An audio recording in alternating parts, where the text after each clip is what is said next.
Hey everybody, one of your hosts, Zach here.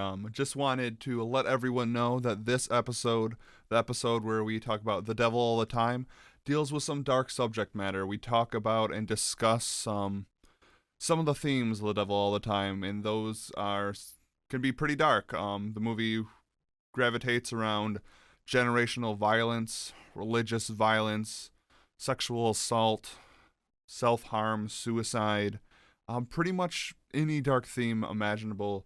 This movie has it in it. It is a grim film, and we talk about it at lengths. So I wanted to let everyone know ahead of time, if you are uncomfortable with any of that stuff, it is totally understandable. We will see you all next week. I just wanted to let everyone know before we get into it that we do talk about some dark subjects in this episode. On a little bit of lighter note, the movie we reviewed was The Devil All the Time. I called it in the podcast A Devil All the Time way too many times, but it is The Devil All the Time. So yeah, again, I just wanted to get out ahead of the podcast. Don't want to throw that on anyone who doesn't want to hear it. Completely understandable. So if you are skipping this episode, I hope you have a great week. I hope you stay excellent to each other and yourself. And we will be seeing you next week, where we review the Italian film 8½. But for those of you sticking around, I hope you enjoy the show. Bye.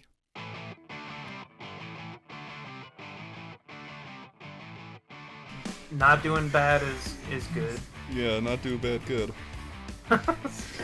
Okay, let's start this podcast. Any last words you want to say before we start? Anything? Any bit you want to do that's been on top of your mind? Because I'm sure this is about to get serious. Should we start with a disclaimer? Yeah, we're about to be talking about are you talking about spoilers? Yeah, as usual, we're gonna spoil anything and everything, but in regards to this movie in particular.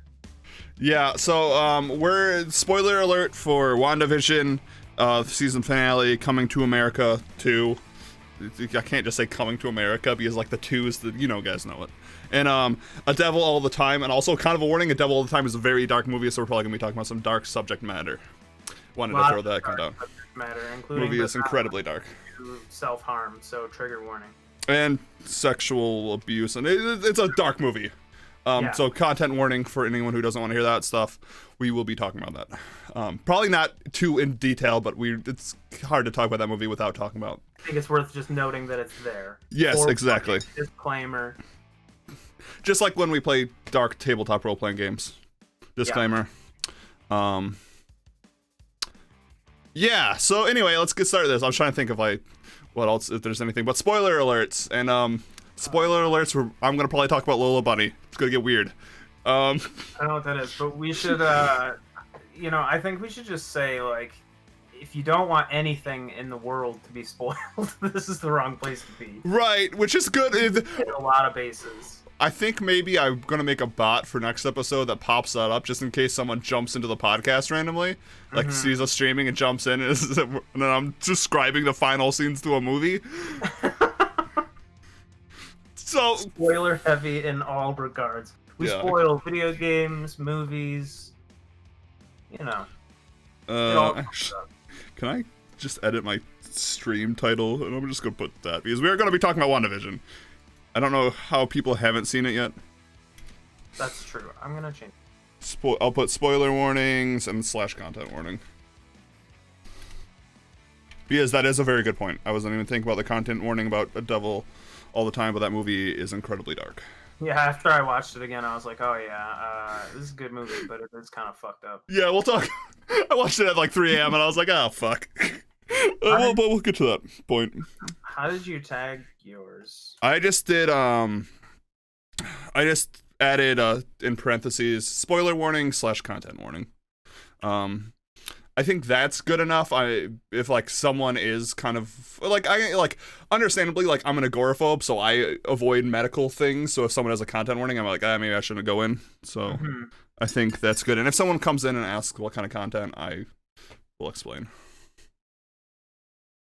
Yeah. All right. Officially updated and all is well. I need to turn my overlay off. And I feel in better conscious actually having that out there now that you said that, because it's better to address that right away. I don't want people to join in and immediately be like, oh shit.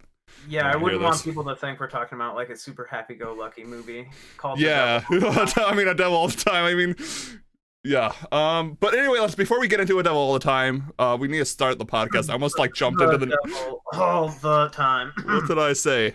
A devil all the time. A devil, not the devil, a devil, a devil all the time. Let's start the podcast. Hey, everybody, and welcome back to Ruining Movies with Zach, that's me, and Shane, that's him. That's me. This is the podcast where we talk about a movie of the week, which one of us choose, and then with the help of you beautiful audience, you help us ruin it by making us remake the movie or make it a sequel or prequel in the genre of your choice. That happens at the end of the episode. Before we get into the movie, where we discuss it, we do talk about the movie and our thoughts on it. We also kind of go over movie trailers of the week, any movie news, any television news, kind of anything going on in that realm for the first half, and then the second half we are discussing the movies. But hello, welcome in. We're glad you are here. What said, I second that. Yeah, got him. So this episode is going to be a pretty content heavy episode. Like, if I would have to describe how much content this is like Scrooge McDuck diving into content is how much content is going to be in this episode. We are going to talk about Wandavision. The finale happened last week. We are going to talk about Coming to America 2, which also came out last week. And there's also some news. I'm still hung up on this Scrooge McDuck thing. I think it's a good metaphor, maybe. I don't know. But he dives into a bunch of gold coins. Just remove the gold coins and make it content. Okay. That's where I was going. It probably doesn't make sense, but it's fine. No, I needed a picture to match the thought, I guess. Yeah, absolutely. Well, before we get into talking about WandaVision and Coming to America, let's talk about news. What's popping up around the interwebs? What's going on in the industry? Anything that you want to talk about specifically first? Not particularly. Nothing is flying to the forefront of my mind. I do agree, though. It's been an incredibly media-heavy weekend. Yeah, there's at first I was like, there's not too much going on, but there's actually a bit decent amount of stuff happening this last week. Oh, I mean, I keep throwing this out there. I'm very excited for Falcon and the Winter Soldier. I know not a lot of people are, but I'm pretty hyped for it. I'm debating if I want to do it weekly like I did WandaVision, or if I want to wait till the end and binge it all. But I'm gonna watch it all. Yeah. Maybe I'll watch the first episode to see how I feel. I'm gonna go a week at a time because it seems like that's how they're moving forward. With whatever comes between this and Loki, it's probably going to be a weekly series. I don't know if it's What If or something else, but yeah, that is true. Is that coming out this week or next week? Next Friday. Next Friday, okay. 19th. Yeah, we'll see. I think it'll be a good blockbuster popcorn type action. I think it'll be fun. It'll be entertaining. I think I'm trying to put my words together right now. It's not really working. If it's like Winter Soldier, I think it's gonna be good. That's the sentence I was trying to create in my head. If it's kind of more of a spy thriller, action, then I think it will be good.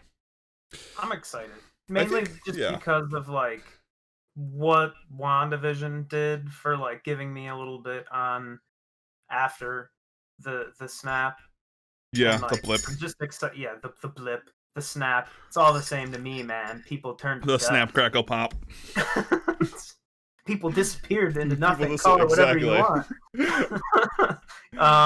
But yeah, so I'm just excited to get more stories about people after that, and it just so happens that they're doing characters that didn't really get all that fleshed out during the movies.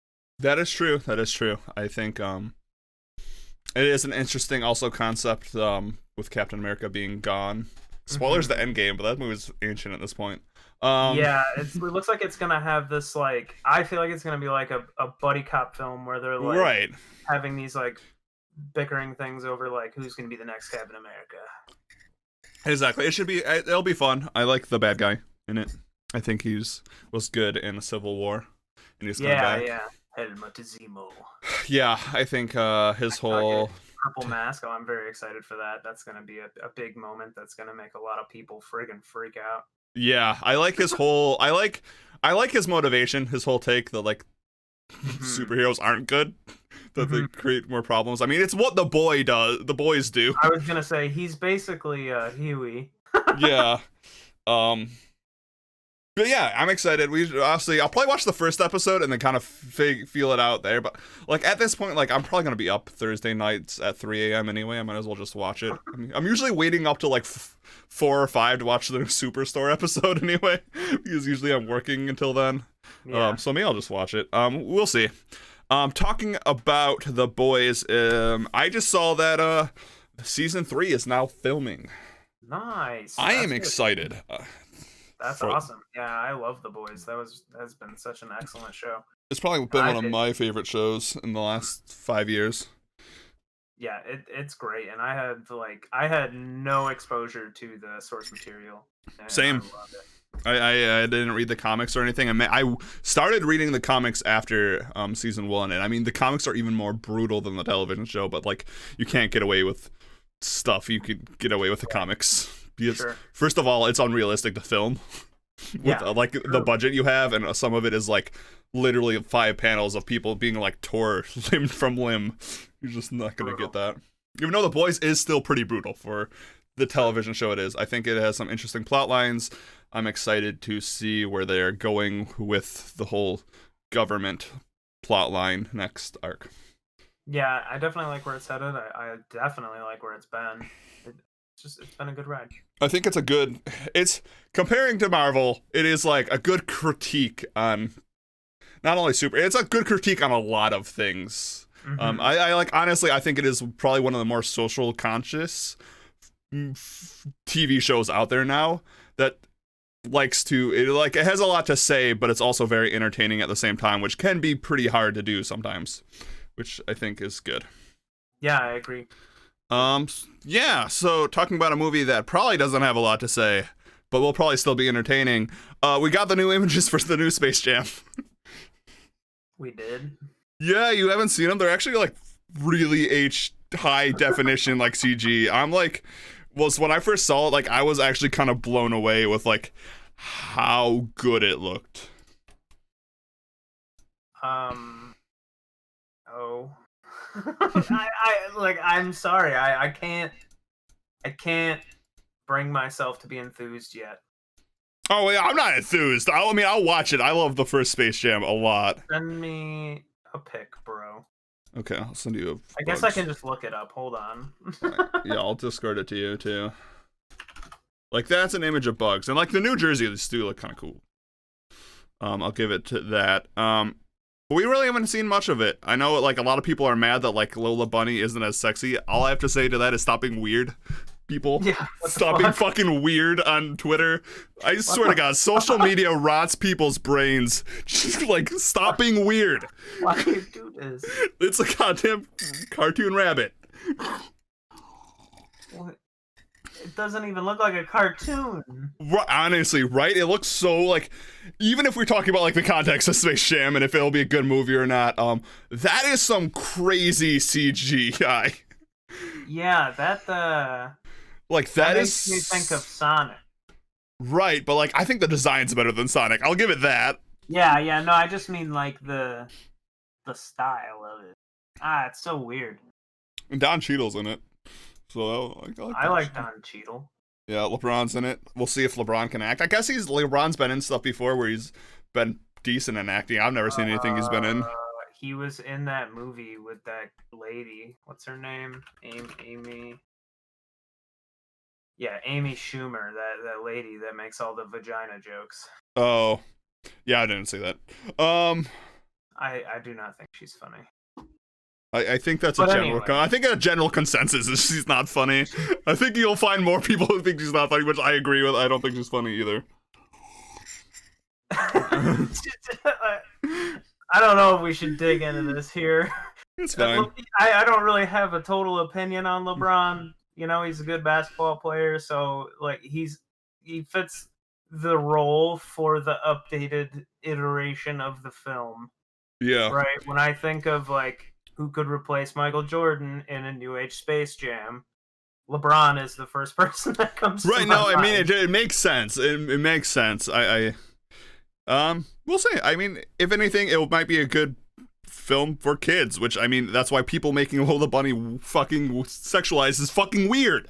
Stop. Yeah. Gotta say that. Just people stop.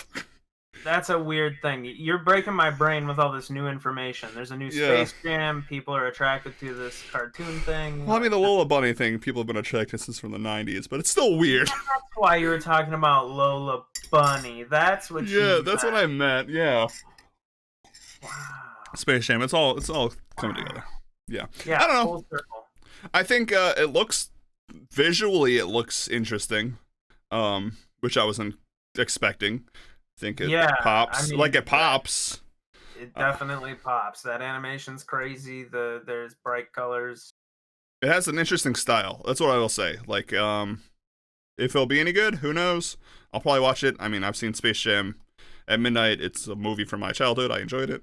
If it does for this generation of kids what the original Space Jam did for me, it will make a whole new generation of kids appreciate basketball a little bit more. Absolutely. And I that's a good point. Space Jam, if you watch it now, it is kind of very cheesy, but I mean, it's the Looney Tunes. I'm all for people watching the Looney Tunes in 2021 and also getting like an appreciate. Like, if someone looks at this movie and likes it, good. That's what the movie should be for. That's what the movie is for. I love the original Space Jam. It's like what drew me into basketball as like a 3 or 4-year-old kid. Yeah.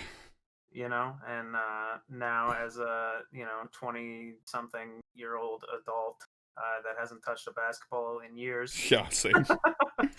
I can appreciate that they're trying to motivate people to check this shit out again, because I love the original Space Jam, and that's all I've got to say about that. Yeah, that's stop pretty being weird about Lola Bunny. Yeah, just stop fucking being fucking weird. Yeah. Like, I guess, like, the backlash is, like, she's not as sexy as the 90s one, which shouldn't even be a conversation we should be having. Right. Just chill the fuck out.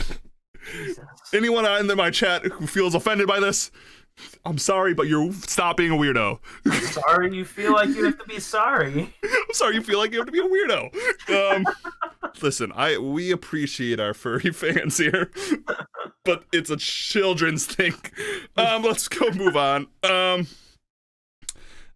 We got new images of Chris Rock in a movie that I forgot was happening, which is Spiral from the Book of Saw. It's like kind of like I don't want to say, it is like a spin-off, I guess, of like the Saw franchise.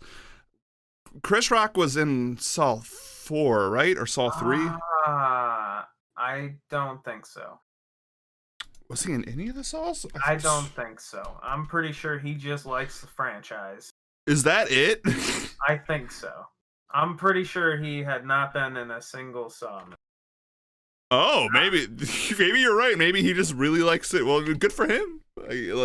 Yeah, I'm pretty sure he was just like really about this movie and decided to make it, because this is like, it's the 9th installment of the Saw franchise. Holy shit. Yeah, and it's like a whole new cast. And I think it's like a whole like re-envisioning. Oh, this actually kind of, I like the cast. It's starring Chris Rock and Samuel L. Jackson. Yeah, that fucking sounds awesome. It's gonna be good. Yeah, I'll watch it. And it's gonna be The trailer, I mean, the poster actually looks pretty damn good too, which, I mean, doesn't say too much. Great movies have had horrible posters.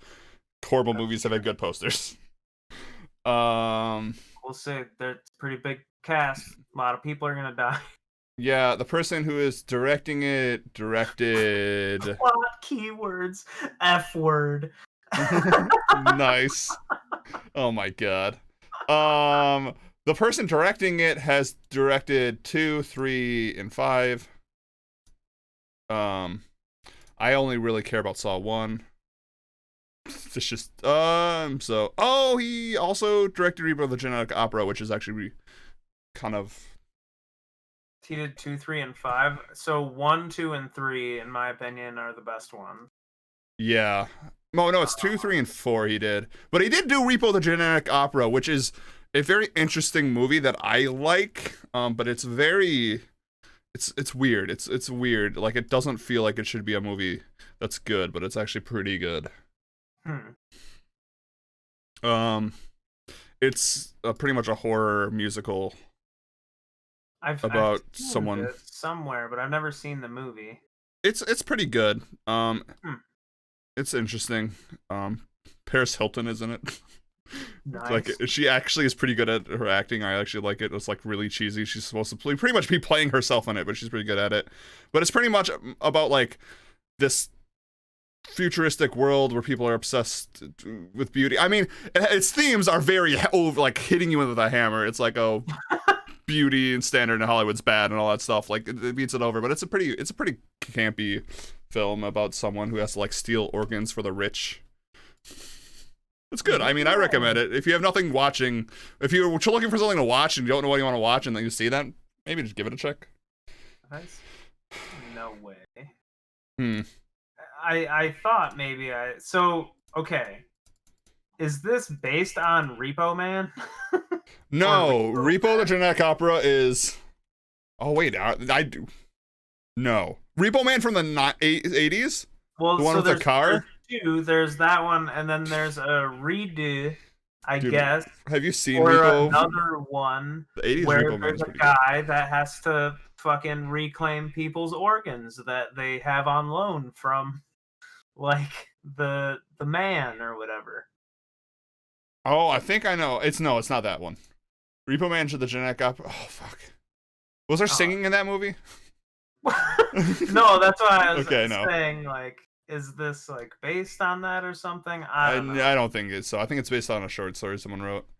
Talking about Repo Man, have you seen the one from the 80s? I don't think so. It is this crazy sci-fi film. One of my friends, you're actually friends with him too, somewhat. It's like one of their favorite movies. It's a good B horror movie. It's campy. It has like a car that has like a radioactive stuff in it. The music's composed by Iggy Pop. Nice. Yeah, it's pretty cool. Yeah, here. This is set in Los Angeles. The plot concerns a young young punk. Yes, who plays the young punk rock enthusiast who is recruited by a car repossession agency and gets caught up in the pursuit of a mysterious Chevrolet Malibu that might be connected to extraterrestrials, aliens. Holy shit, this is amazing. Yeah, no, it's a pretty. That's a movie I also recommend to watch. Okay, so then there's Repo Men. Yeah, which I'm looking at now. Which is that The Rock? No, no, it's Jude Law. Whitaker. He kind of looks like the. Oh no, Jude Law kind of looks like The Rock in this picture. Oh, I think it's yeah, maybe a little bit. It's like his jawline, I think. Jude Law, Forrest Whitaker, Liv Schreiber. It's all right, you know. I don't Science know. fiction action film. And then there's what was it? Repo Hawaii. So the sequel? No. I'm onto something completely different. Yeah, no, I'm here with you. Repo 911. No, that's Reno 911. Are you talking about like Hotline Miami is a game. Never mind. No, this is a TV show on. It was on like. Dude, that guy directed Repo Men and then never directed a movie after that. He's only directed TV after. But wait, he's directed Church and Ruins of True Detective. That's like. Ooh. Good episode. Is that season? No, that's season. I think it might be season 1. If it's no, it has Colin Farrell. It's season 2. But I like. Season 1's amazing. Season 2, it never really caught my attention. I heard season 3 was unbelievable as well. Ah, shit! I forgot there was a season. Season 1 is like some of the best TV you can find. Seriously, it is so. Time is a flat circle. I can't do Matthew McConaughey's voice, but it's good. True Detective 1. Now that I've seen that show like 8 times, every time he's in the car talking, I just think of him. I think of Jim Carrey impersonating him, doing a Lincoln commercial, and him like rolling boogers. Oh my god. Oh man, Dude, sorry. I will have to say, Matthew McConaughey is a great actor, but those commercials he makes are so fucking stupid. He's phenomenal. Um, Yeah, but talk about, okay, kind of going a little bit off topic, but we're on Twitch, so I'm going to talk about some Twitch streamers. I was watching some people do GTA RP. For those who don't know, who aren't familiar, people play Grand Theft Auto, but it's like they've set it up so they like role play and play out stories and play out characters. But two streamers literally got themselves in a loop of reciting the Matthew McConaughey, someone once told me time is a flat circle, everything we've done. And they literally repeated it for an hour. Like they kept making the same phone call, walking in the same circle, and they literally played it out until someone walked up and was like, "Break the cycle," and they broke the cycle, and it was some of the greatest improv I've ever seen. That's it's awesome. good. But yeah, while we're talking about Repo Man, where did we even start? Saw. Is in a new movie called The Spiral. I just want to read this synopsis. Working in the shadow of an esteemed police veteran, Samuel L. Jackson, wow, I can't speak, brash detective Ezekiel Zeke Banks, and his rookie partner, William Schneck. I'm sorry, that's someone's last name, but Schneck. Take charge of a grisly investigation into murders that are eerily reminiscent of the city's gruesome past. So it's just Saw. Unwittingly trapped in a deepening mystery, Zeke finds himself at the center of the killer's morbid game. I don't know why I thought the synopsis would give me something different. It's just literally the Saw. It's just literally Saw. Sounds like a cunning and original story. This is literally the synopsis to Saw 1, 2, 3, 4, 5, 6, 7, 8, 9. Yeah. That sounds like Saw with more steps. Not even more but like Samuel L. Jackson in a Saw movie, I've never thought I've wanted more. I can't wait for him to yell at what if he is? I will put $5 on it right now. That he's the bad guy? No. Oh, well, this is like a 2-part bet, I guess. If he dies, yeah, guarantee his last words are motherfucker. Oh, absolutely. that's maybe he's the bad guy. That's my $5. He's probably the bad guy. He does make a good bad guy. Esteemed police veteran. Yeah, he's corrupt or something. Or maybe he's being targeted because he's corrupt. I feel like that's the plot. I just see like a saw going into his face, and he's just like, motherfucker. Blah. Done. Yeah. And the Saw franchise right there. Perfect way to Dude, I wonder how many Saw movies they'll eventually make. Like, eventually things have to run out. Like, I think about this all the time. Eventually the MCU has to end. Like, what will go out first? Like, the sun dying out or the MCU at this point? But, like, Saw franchise has to end. All good things must come to an end. Like, Jason and... I guess you got all the way to X. Yeah, and then they just started throwing him wherever. Yeah, you're right. Still walking around in Mortal Kombat, fucking punching the shit out of people. That is true. All right. Some things will just be around forever, I guess. That is true. Talking about things that seem to be going on forever. This segue kind of sounds kind of mean. I just want to read this headline to you, and I want to hear your response. John Cleese, do you know who that is? Yeah. To write the Great Emu War, you know though that is. Like Australia, they fought this battle with a bunch of emus, and there was like casualties and stuff. It's a pretty funny story. Yes. With Rob Schneider.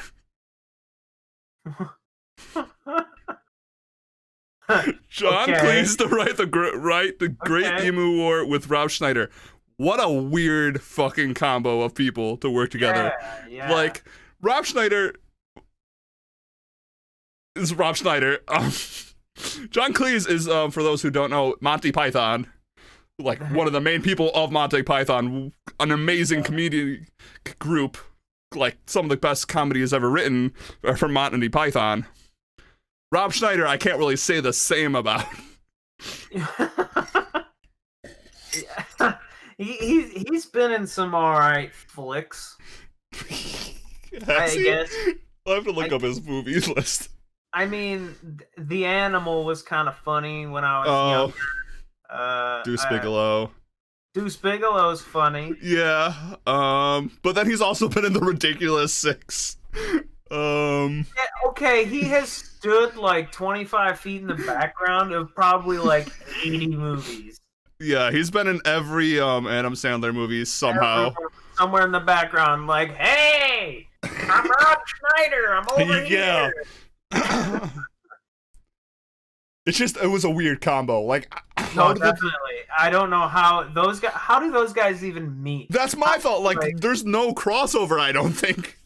At what point was Rob Schneider just like somewhere off in England, or unless John Cleese lives in the States, which he very well could. I don't know. What bar are those guys going to where they bump into each other? What nightclub is John Cleese just going off at where Rob Schneider's also doing that? Like, whose idea was this movie? Was it John Cleese's, or was it Rob who approached who? 100% John Cleese's idea. That is true. It does sound like a very Monty Python type bit. But like, how did Rob Schneider get involved? It baffles me. I don't know if it might be good. I don't know if it'll. I don't know.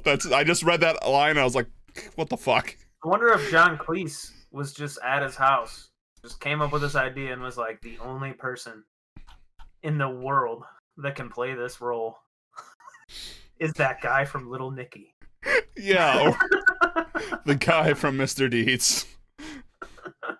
The guy who, what is 50 First Dates? He's like the weird boat guy. Like, he's just in every movie. He's just that weird guy. Every Adam Sandler movie, he's just that weird guy.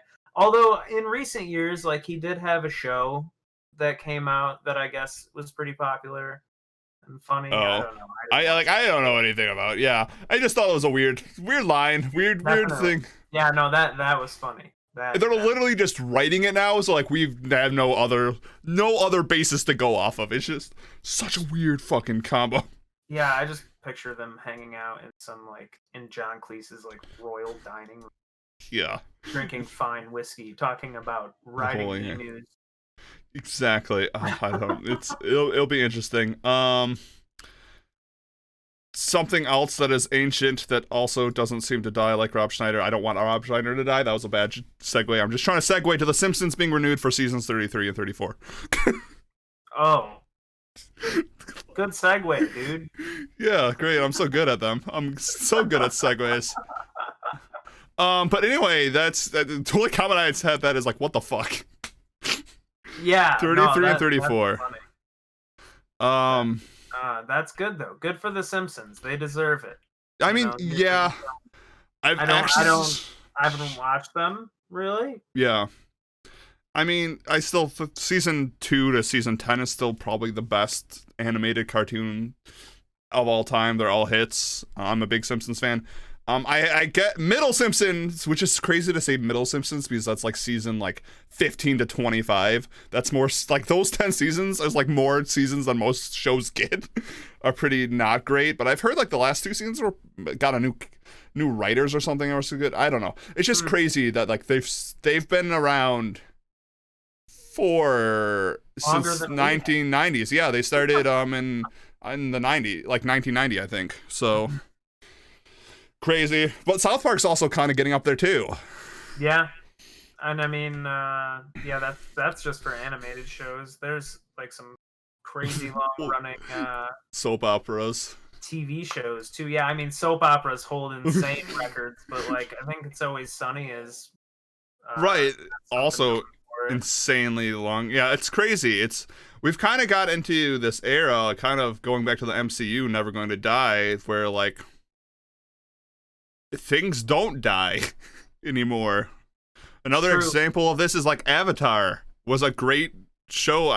We've gone over this last week. Me and Shane both haven't really watched it, but like people think it's a great show. It probably is. I think it has like a lot of people talk highly of it, which makes me assume that it is probably good. That is now getting a whole studio dedicated to it. It's an interesting thing. I'm not saying this is good or bad. I'd probably argue it's more bad that these things don't die because you don't really get new properties. Yeah, I'd love to see a little bit of, something else. Creativity. Yeah, so I'm going to take that back. I think it is a bad thing that these things aren't dying, but we're also in a time where like it's kind of unfathomable to think that the MCU will be gone or the Simpsons will be gone. The Which is MCU the Simpsons is almost weirder to me than the MCU because the MCU feels like a living, breathing thing at this point. yeah, Like it's this like ever changing, ever evolving world that's gonna grow and change as the rest of the world does. yeah. It's just gonna happen in a different way. And then when Kevin Feige retires and passes the His mantle, son, like his son will yeah, take it up. yeah, I it'll don't, just I be don't a even know if he has a fucking son. bunch more movies probably. Yeah. Like, I'm sure he'll have a predecessor, Mm-hmm. and this will probably continue until the end of days or whatever. Right. Just Whatever ends first, Hollywood or. right, because like at this point you have a basically infinite amount of source material to work from that is also ever expanding. And it's Prince money for them. There's no reason to, like, even if we're talking like the Right. financial side of Hollywood, there is no incentive to stop. Sure, there's that too. And it's like you have an infinite amount of source material. You have like it's gonna make you money no matter what. So you've got all this capital.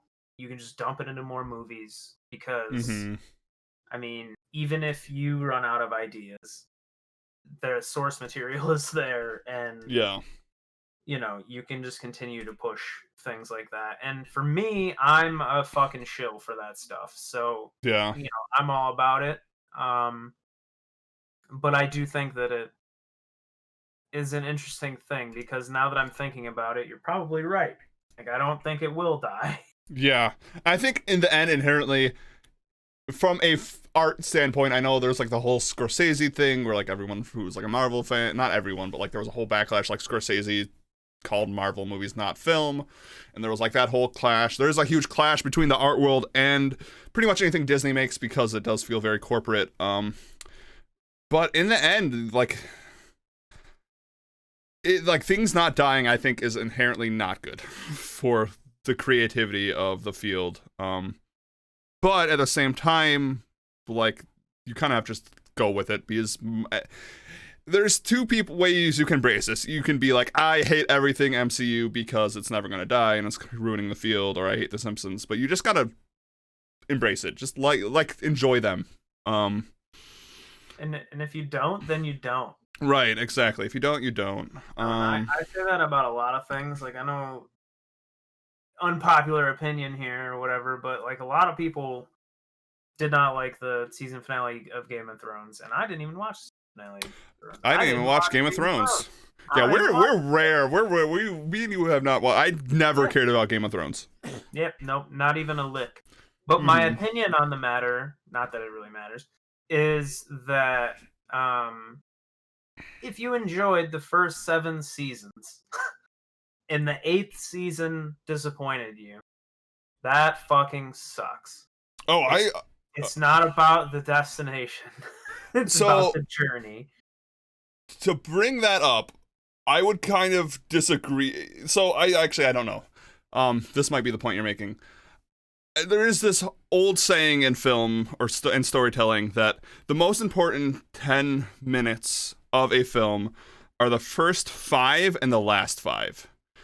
The first 5 because you want to get the people who are watching it to engage with your story, find it interesting enough to spend their time on it because it is a time thing. The last 5 is because that is the last 5 minutes you will remember, think of the film. That is the last 5 minutes before you leave the theater. I hate when movies have a very solid beginning, middle, and then they mess up the end. I think that ruins the media. I'm a firm believer of that. I don't necessarily disagree, but like I'm like talking about, I guess for me it does apply to film. What you're saying like is perfect for film. I too feel that disappointment. But like when it comes to like media, or not all media, but like TV shows specifically that are like these long running things.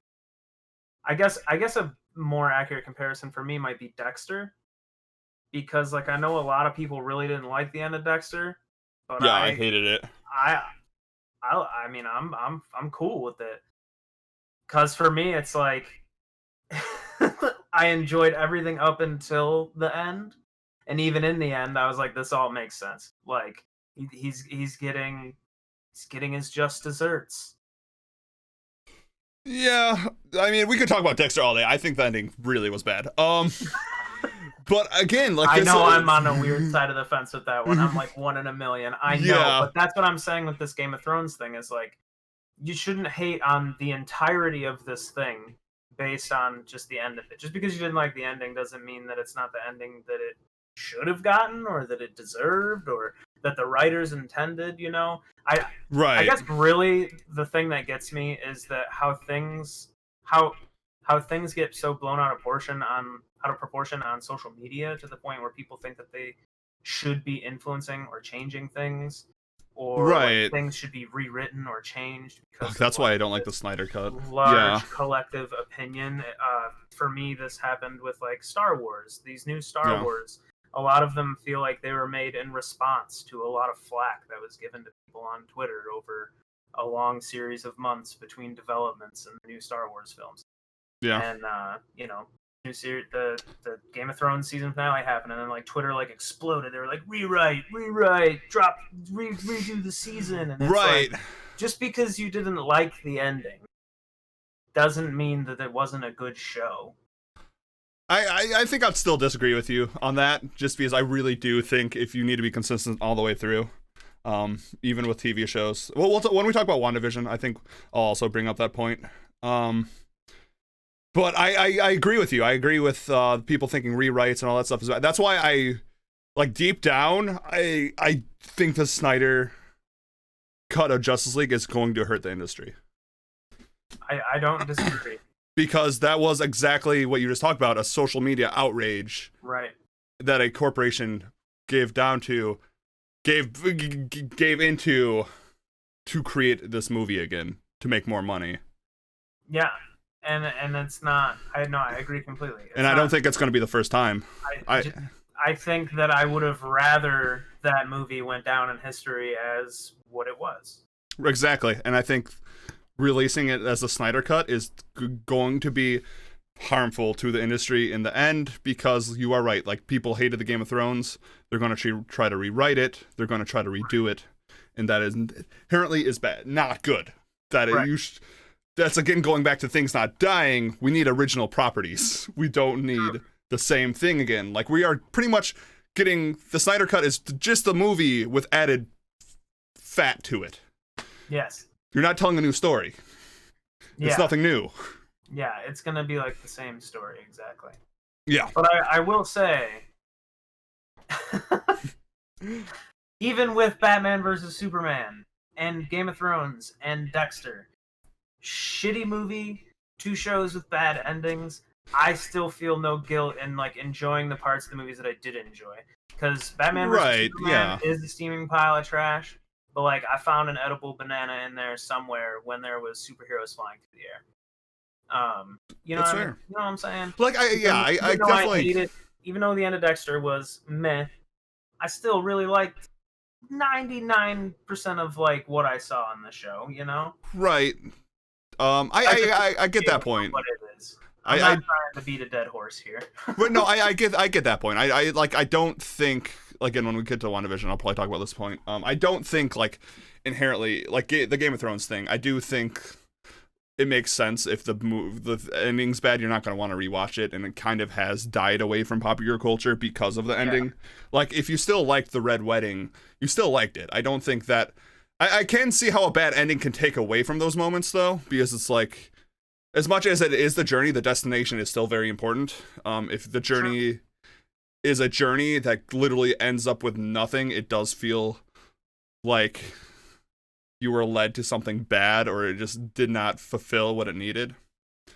But I agree with that point. If you like parts of the show, don't act just be like it's the worst thing ever. Like, I liked seasons 1 through 3 of Dexter. I thought it was great. It's okay to like things that other people don't like. Exactly. Like, and in reverse, it's also okay to dislike things people don't like. It's just have your own opinions. Is pretty much the name of it. Have your own opinions. Because, to be square, I still think Batman vs. Superman was a piece of shit. Or I'm sorry, I still think Justice League was a piece of shit. But like, no, it was garbage. Seeing the Flash on camera Yeah. Yeah. All right. So I think this is a good time to go into WandaVision because we're talking about finales. We're talking about superhero movies. Let's move into the WandaVision portion. It was the finale. It is the end. WandaVision is no more. It is done.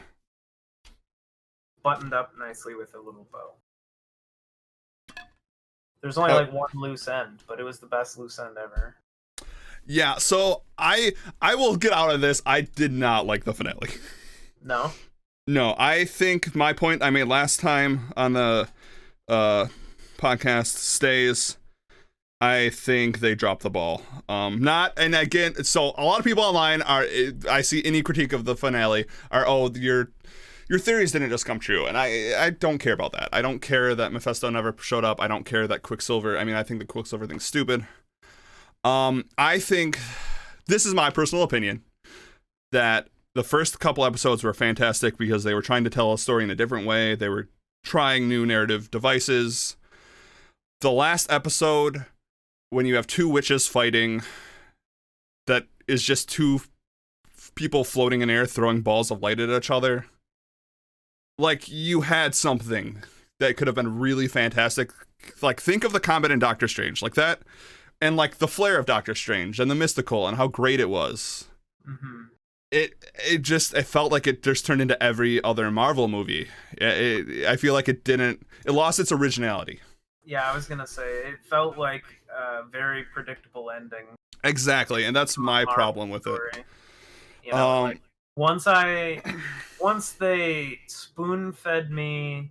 Okay, so let me just say, overall, I really like the show. I like what it did for the characters in the MCU.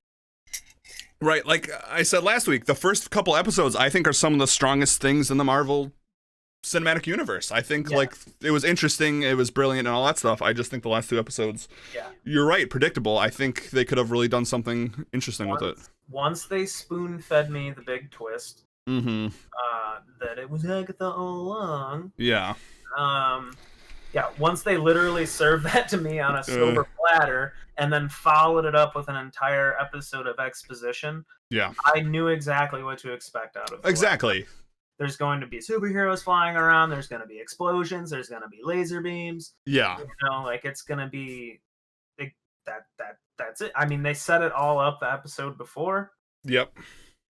And I mean, the payoff was it was okay. It was okay. I'll give it an okay. Yeah. But I will say I do like that both of our heroes defeated their opponents with their wit instead of their strengths. Yeah. Literally, there was a philosophical debate in a library. I did like that part. I did like that vision fight. Like that was cool. Yeah. And I'll say that was the loose end I was talking about. Yeah, I mean, I think that is this. Yeah, I agree with you 100%. I think that was the most interesting thing that happened.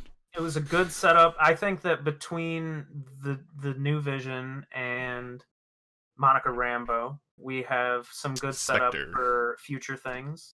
Yeah. And I think that, like I said about Falcon and Winter Soldier, I enjoyed seeing what was going on with some of these characters after the blip and getting to hear a little bit more about some characters that I particularly enjoyed from the movies and from the comic books that I didn't feel like got enough love in the movie. Yeah, I agree with all your points. I think the only reason it was disappointing for me at the end was because they did have such a strong finish. It's kind of like the thing I was talking about. The first 5 minutes are the first 5 and the last 5 are the most important. I think you described like my whole thing perfectly. It was predictable when it shouldn't have been. The best part was the mystery, the horror, which it kind of makes me afraid for Doctor Strange 2. Because the horror was really good in the first couple episodes. I will argue, like, I still think the first couple episodes of WandaVision were fantastic. Good television. You remove it out of the MCU, still good television.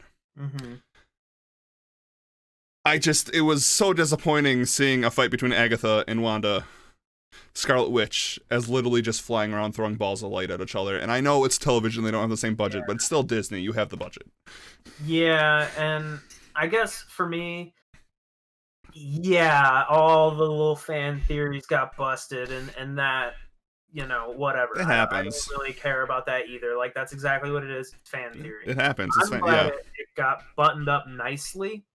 Everything got sort of summed up, and it ended the way that it Yeah. ended with her. However, it kind of makes me lean in the direction of like, well, now there's only one way Doctor Strange can get involved, and that's kind Right. of suspicion, I guess. He's like, what the Yeah. fuck was that? I better go check this out. And then Yeah. now that's kind of like this buddy thing, and now, like, I think you're kind of onto something with perhaps being a little leery of the sequel here, because I don't want it to be like a buddy comedy horror with Scarlet Witch and No. Doctor Strange. I want it to be like intense. And I had almost thought that whatever she was doing was going to have such an effect that Doctor Strange would have to get involved, and that's what would lead up into the next. Right. But now it's kind of like a little bit more cut and dry, I guess. Like he did even get mentioned in this season finale, so there's reason to believe that she would seek out the Sorcerer Supreme, Right. who was mentioned directly to her, and there's reason to believe that the Sorcerer Supreme would seek out whoever the fuck caused all this chaos in New Jersey. Absolutely. And I don't know, that feels just a little Predictable. I was gonna say, not to use the same word again, but like spoon fed. Yeah. No, I think it is. I think we're on the same page here. I think I don't like I say disappointed in the finale. I think it was still okay. I enjoyed watching it. Not irredeemable, but I'm with you. It just makes me worried about Doctor Strange 2. I know Sam Raimi's directing it, so that gives me hope. But I also know that the original director, Scott Dickerson, left that property because of creative differences, and he is a horror director. And I know a lot of people in Marvel have been saying this is going to be the first horror movie in the MCU. That kind of makes me a little... Yeah, not usually a good sign. Yeah, I mean, the only difference is like Edgar Wright left Ant-Man for creative differences. I still think Ant-Man was pretty good. But you could also see Edgar Wright's influence on it. That's true. But yeah, so we'll see. I think it was just predictable. I will still believe that the first half of Wandavision was great television. I really wish they would have stuck with that whole sitcom thing. It would be so cool if that final fight, instead of flying up in the air throwing balls of light, I'm sorry I'm stuck on that. It just, you had so much potential there. Yeah, no, they set up, like I said, I'm trying to view it as like a whole media source, right? And it's right. Like, right. As a whole, what it does is good for the characters, for introducing new characters to the MCU, for showing us a little bit about what's going on with the characters we know and love, showing us what's going on with just like the regular world and regular people. Like, it's absolutely cool for what it does. But like, you used the perfect word. I think you used it anyway. They had a really good opportunity. Yeah. Opportunity missed. And that's a good point. So it is, when we have to talk about the MCU, it's weird. So I'm talking about it solely as a television series. But you are right. The MCU is setting up stuff. As I think it is a good bridge. It will set up stuff. I'm kind of critiquing it as a television, but I do agree. If you're looking at an MCU thing, it is good. It is setting up what's going to happen. Come on. Like, the fight scene could have been them like fighting through the different sitcoms. I know. They could have gone through eras, and change the camera angles, change. Really should have just started in her fucking memories. I don't know. At the end of the episode before the penultimate, the exposition episode, with Agatha flying above the children, shot in a regular Marvel, I was like, they're not gonna do anything interesting with it. And talking about fan theories, the fucking Quicksilver thing ending up being a dick joke. Yeah. I'm sorry, it's stupid. I'm sorry. If anyone who liked that, I'm sorry, that's fucking stupid. We've already talked about how the Marvel universe is already kind of confusing for people who've seen X-Men and all that stuff, but if that is only a dick joke, you just got rid of Evan Peters, a great actor. Right. From being in your movies, and also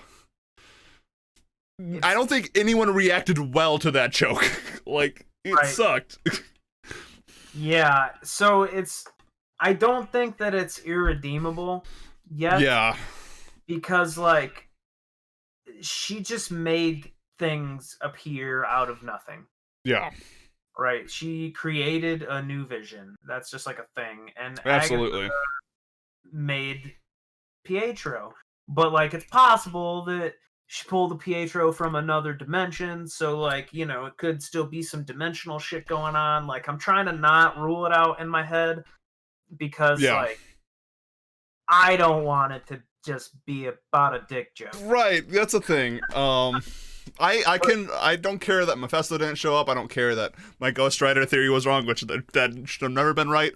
Um, but like, it was a weird Easter egg. Like I'm good with having Easter eggs in movies. Throw them in and stuff. But like, to have an Easter egg also be like a cliffhanger to come out to be nothing, that's just bad storytelling. If you literally just wasted screen time and a very limited, as we could see, these very short, which I think was a problem. You wasted screen time on something that ended up being nothing for a dick joke. Yeah, and I'm cool with dick jokes. Like, make them. But in terms of like setups and payoffs, right? That That's like something that we talked about earlier with this final episode. It's like, yeah, I am annoyed with the big fighting in the air, but the setup and the payoff, like, they were kind of worthwhile. The Pietro thing, like, the setup was fucking sweet. Right. Like, holy shit, this is unbelievable. This is insanity. Like, they're absolutely trying new cool things. This is the best thing they could do. And then the payoff was kind of like, wah, wah, wah. Yeah, exactly. Yeah, I don't really have too much to say. I think it was kind of rushed too. It felt rushed. Felt like we did get it wrapped up, but I felt like the Hayward kind of was eliminated too fast. We never saw where Darcy went. That just she hit him with a car and then left. I think Hayward could have been an interesting villain. Like, the idea, like, people are mad that superheroes because of the blip is very reasonable. Right. Instead, he's like the most boring fucking bad guy. He was so predictable and boring. Like, that could have been so much more. That felt rushed. The whole, like, kids immediately fighting and the, like, felt weird. I mean, the Scarlet Witch costume is fucking sweet. I'll give it that. Yeah, that was good. That whole storyline was cool. I liked, like, the reveal of like her learning her origins and stuff, but like you said, it was typical Marvel stuff. Like, I think I would have liked seeing all of this shit from the other side of the TV. Exactly. Because it wasn't until this last episode, like, into the episode, that they said that she stopped the broadcast. That's when I want to be tuning into what's going on. Yeah, that would be so cool. Like, you could have played off the idea of, like, Wanda only showing what she wants to versus what was, like, you could jump back and forth. Like, that would have been interesting. But, like, they just went with, like, traditional shots, no interesting coloring, no interesting editing. Like, Doctor Strange is a perfect way of showing how you can do magic in the MCU and make it interesting. Like, I know Doctor Strange is kind of like people to think of middle of the road MCU, but I think it was, like, interesting because of what its visuals. Yeah, no, 100%. I mean, the whole master of the mystical arts, like, it should look mystical and it should look masterful and cool. And with this, it's like, you could honestly plop that in. You could replace Iron Man with Ironmonger. Same fight. Yeah, the Skrulls versus the Kree, same fight. In this case, you could just, like, replace either one of them with Vegeta or Goku. Exactly. But at least they'd be yelling more and you'd do the spirit bomb. Yeah. Like, that would be sweet. But instead, you know, we just saw our favorite Dragon Ball Z heroes dressed up like two witches flying over. Like, Like, and I will say there, like my favorite part was probably when Wanda like thought she got Agatha and like went to Salem and like all the dead people turned against Wanda. Like that was cool. That was visually interesting. Witch stuff. I also think like the rune thing was kind of like a gotcha that was like didn't feel deserved. Like she was there for maybe like 5 seconds. You had how much time to observe those fucking runes, Wanda? You've Like, been a witch for how long? and You don't even especially think you're a witch? Like, I don't understand. yeah, especially if you're a chaos, like the chaos witch, like who doesn't need incantations or stuff. Like, you don't. Yeah. I felt rushed. I mean, it was overall. I thought WandaVision was okay. The beginning was great. Um, I Yeah, I mean, I would also give it an okay, but like, I've said it a couple times. I gotta back it up with the whole umbrella thing because yeah it is a good bridge for things to come. I think that it serves as like, you know, was it 8 hours? it felt like 3 or 4, but it was like I think six Yeah, to so eight. it's basically like a 6 to 8 hour movie Yeah, designed to like bridge the gap between a whole like 5 or 6 years worth of movies and yeah, probably another 5 or 6 years worth of movies with yeah, new characters and new heroes and all this new shit happening. It's like I think it'll be good because like the next shit on deck, Loki's gonna be setting up like the next god tier shit, probably the next mm-hmm. Thor thing. Yeah, Uh, probably Love and Thunder. Yeah, and then beyond that, most of what we have is new shit, new characters, or catching up on old characters, which will probably introduce new characters, i.e., Miss Marvel, Hawkeye, Black Panther 2, Doctor Strange 2, Yeah, Love and Thunder. Like these are all. This is the we're move after this. We're probably like effectively in the next arc because we were caught up on Wanda now. that Next, we'll be yeah, caught up on Billy and uh, uh, Sam. Then yeah, we'll be caught up on Loki. Then we'll be caught up, and now we're in it. So I think it yeah. served its purpose well to bridge the gap. But I agree completely with your.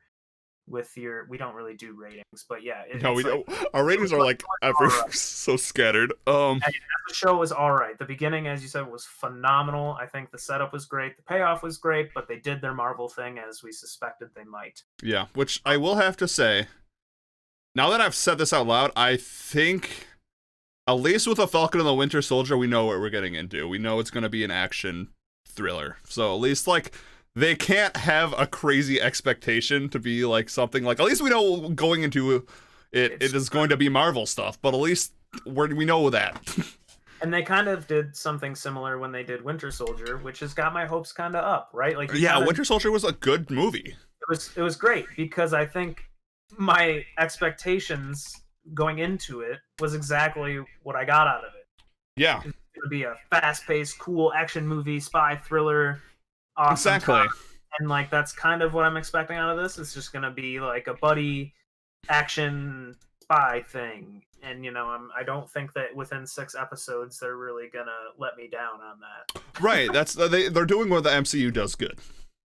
So Yeah, it's like that's like the whole takeaway is like the MCU needs to get better at things that they're not normally good at, like mystery and horror. But like they'll hit when it's thriller action. So yeah. unless like I don't know how honestly I don't know how they could mess up the the next show, like, which is a good thing. I have a feeling. I mean they can clip it if they want. They can quote me if they want. Yeah. I have a feeling that this is gonna be better than Loki, which is kind of a bummer for me because I really really like Loki. But it's like you said, I you agree know, with you. we're getting into this like action spy stuff. We kind of know what to expect. And with this Loki thing, it's like they're getting into cosmic, weird, probably time travel Comedy. shit, comedy, kind of like quirky, Yeah. weird stuff. Who's directing Loki? I want them to do it really well because I really like the character. And again, I want to be caught up on Loki after all this time. What the fuck's been going on? Did he get Yeah. resurrected again? I'm kind of curious. Um, but I have a feeling it's not going to live up to some of this other stuff. Yeah, I agree. So, I agree. I great. 100% agree. All right, let's move on to Coming to America. Yeah, we're running out of time. Yeah, we need to go. There's a lot of, like I said, Scrooge McDuck into content this week. Coming to America. Thoughts? I liked it, but it's Same. It's not Coming to America. Yeah, I mean, nothing's gonna live up to what I got out of the original. I watched it when I was a kid. I've watched it up into adulthood. It's funny. It's been around forever. It says fuck a lot more, which kind of resonates with me. Right. It's kind of weird that they did PG-13 for the sequel. Like, yeah, but for this one, it almost makes sense that it was PG-13. I mean, it's a bit more of an endearing tale. I thought it was good. It does have some heart to it. I liked the movie. I had my eyes watering a little bit, and to be fair, they don't spend a whole lot of time in America. And in the original Coming to America, most of our fucks are heard in America. That is true. Not Zumumba. No, fuck it. What is it? Zamunda. Yeah, and then Nextoria. Nextoria. I gotta say, I laughed a lot. So did I. It was funny. It was endearing. Like you said, it had some heart. It was good. I think compared to like other sequels that like Dumb and Dumber 3, like I think this is the best one of those. Like out of all the movies that like are like sequels to comedies from the 90s or 80s that are like sequels from like 30 or 40 years ago. Yeah, like a catch-up story. Like I definitely don't want to see a redo of Kindergarten Cop with like. I mean, I kind of do now you say that. Arnold Army and a new kid. Exactly. I think it was good in the sense that it also kind of like modernized the storytelling by giving it more heart. The one thing I really want to talk about it, which I think stole the show. Wesley fucking Snipes. Yeah, man. He fucking killed it in that role. Oh my god. Every time he was on screen, I was like crying laughing.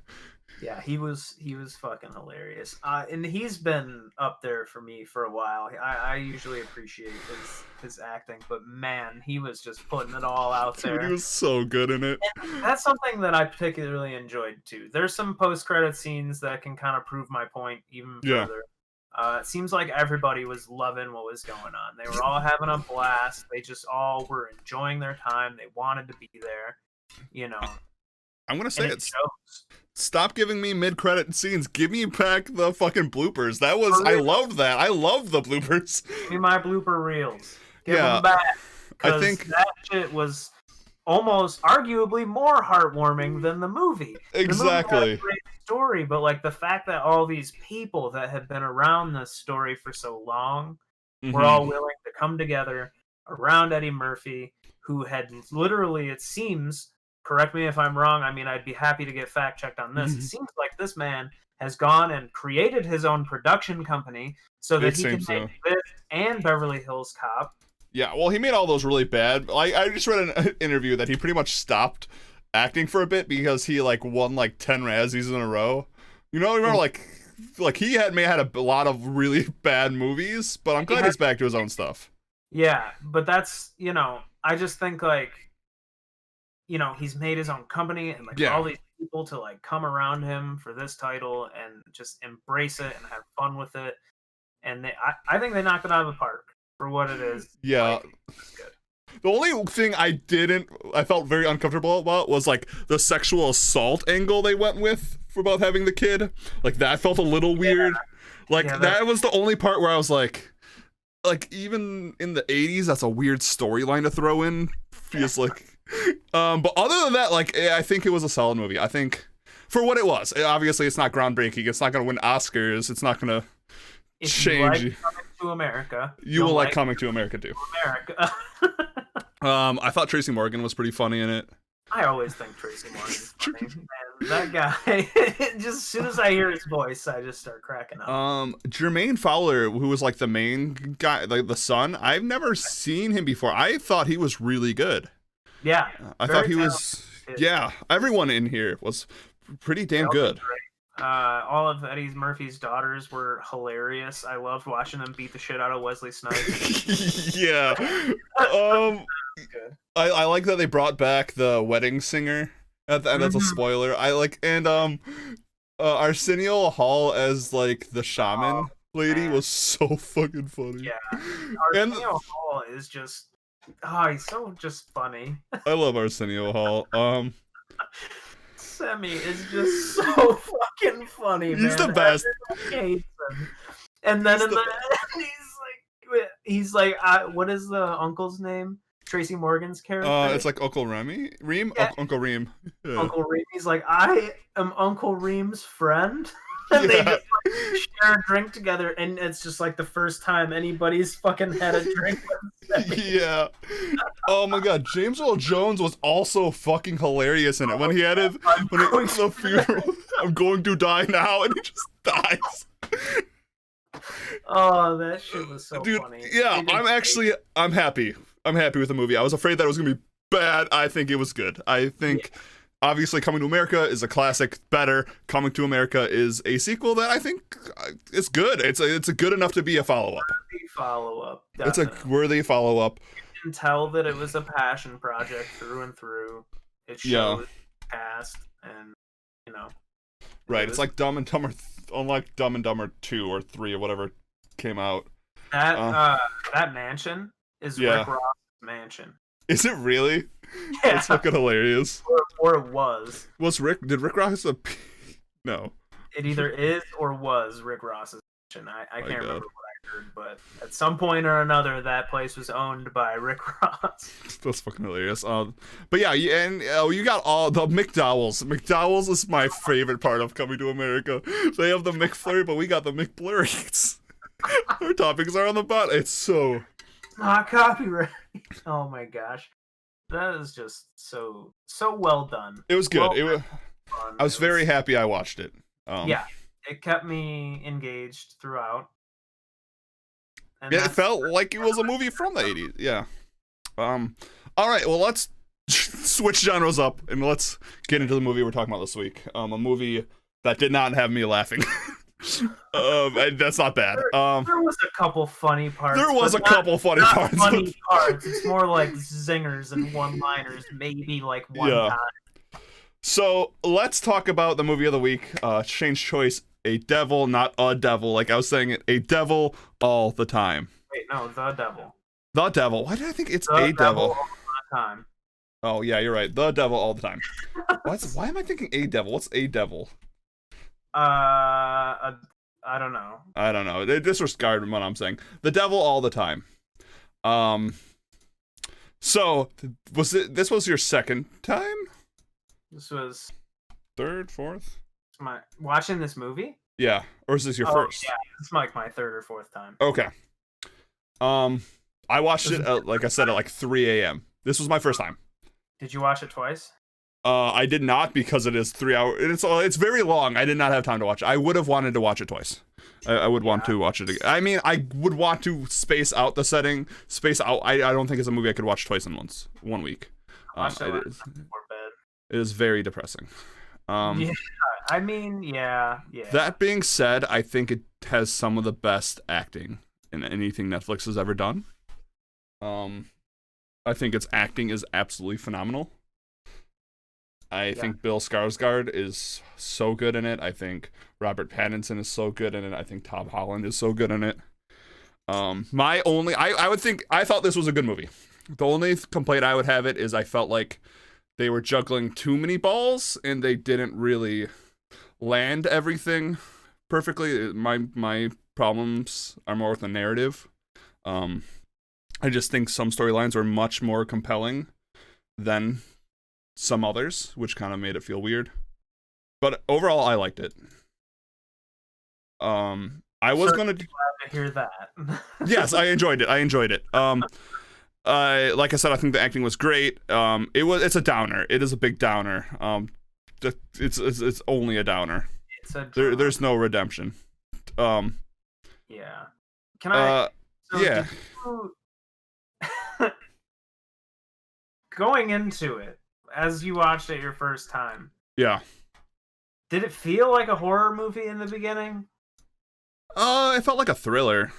Kind of horror. The first time I watched it, I felt like I was constantly waiting for some like huge, crazy fucking thing to happen, but it ended up being just like a bunch of smaller shit. I mean, a bunch of big things happen, but it wasn't like a long setup and a big payoff. It was more like a bunch of small setups and payoffs. Yeah. I normally we describe the story here, everyone. So for those who didn't watch it, but I think this movie is very hard to describe the story. Because there's a bunch of different stories. That's true. Yeah, that's true. You have to really. There's a bunch of stories, but it's deep down. It's about violence, generational violence being carried over, and religious violence also carrying over time, and how religious its themes are very good. It has a lot of things to say, this movie. That's why I think some of the storylines didn't hit with me. Most important, the sheriff storyline didn't really do much for me. Like, his whole storyline could have been cut. Like, I get it once you get to the end. I also think the last 30 minutes kind of could have maybe not. I think it was a little bit too long. Not in a sense like, oh, I was bored. I thought it was compelling the entire time. I just think the climax happens with Robert Pattinson and Tom Holland at the church.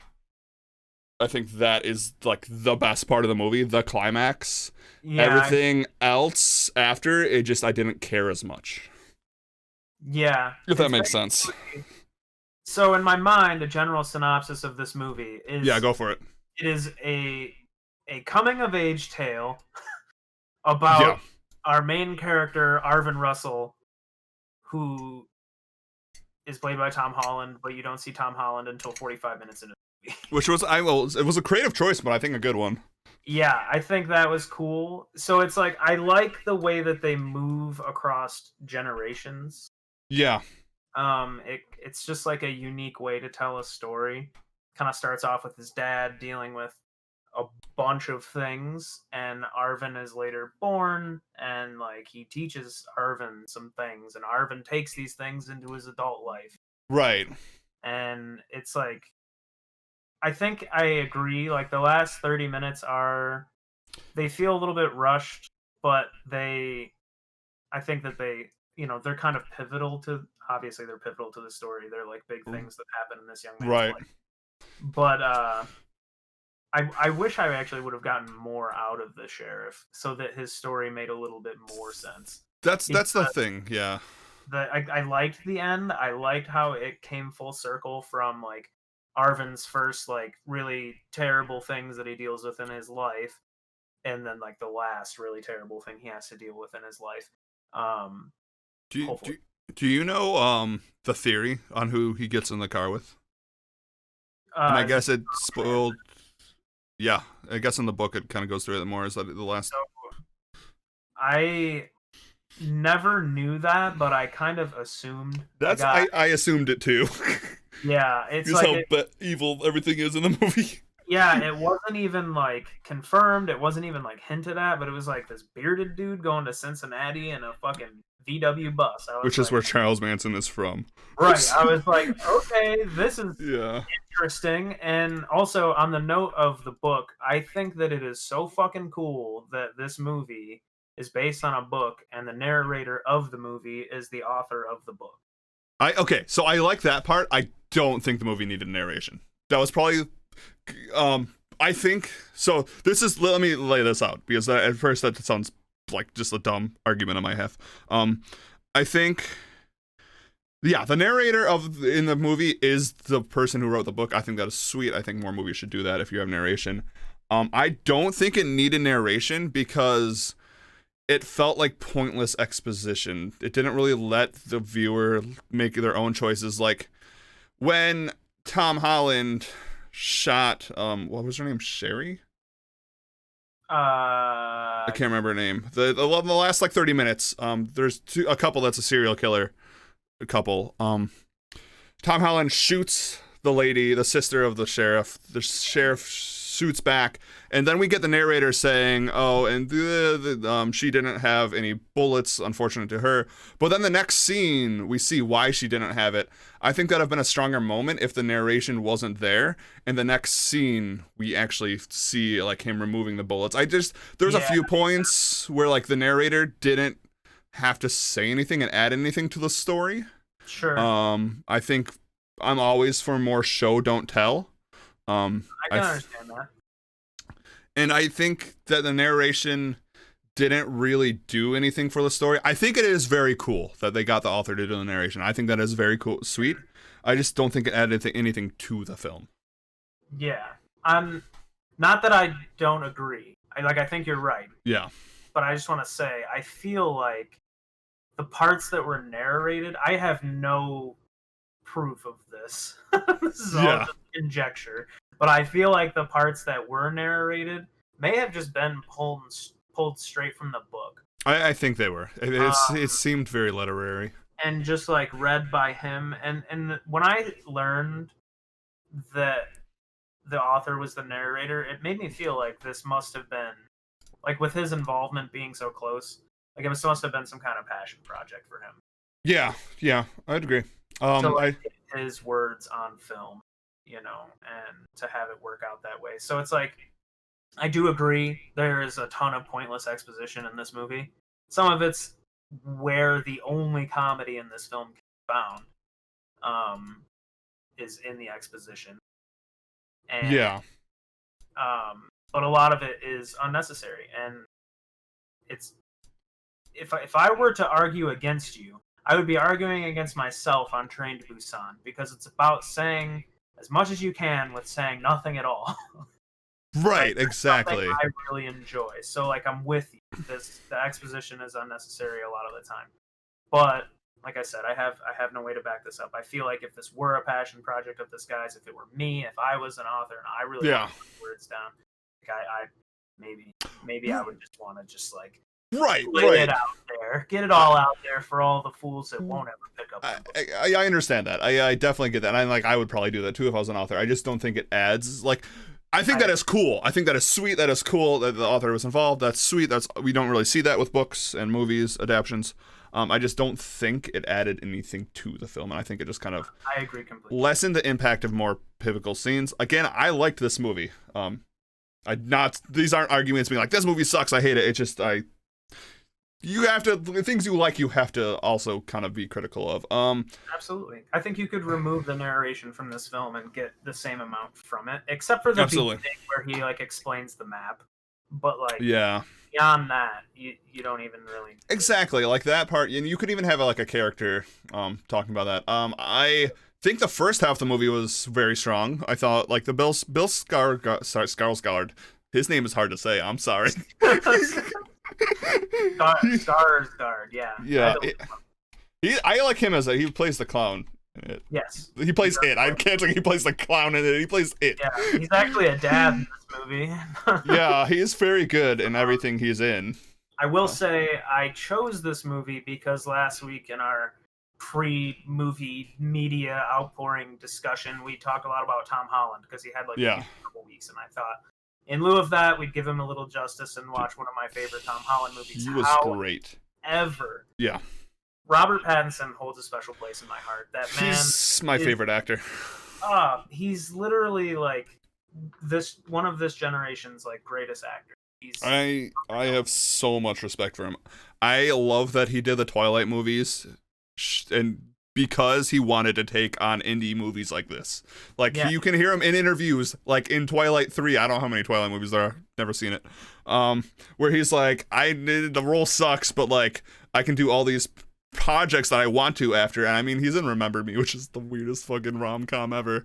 I've never seen it, but it's a rom-com that ends up being a 9/11 movie. It's weird.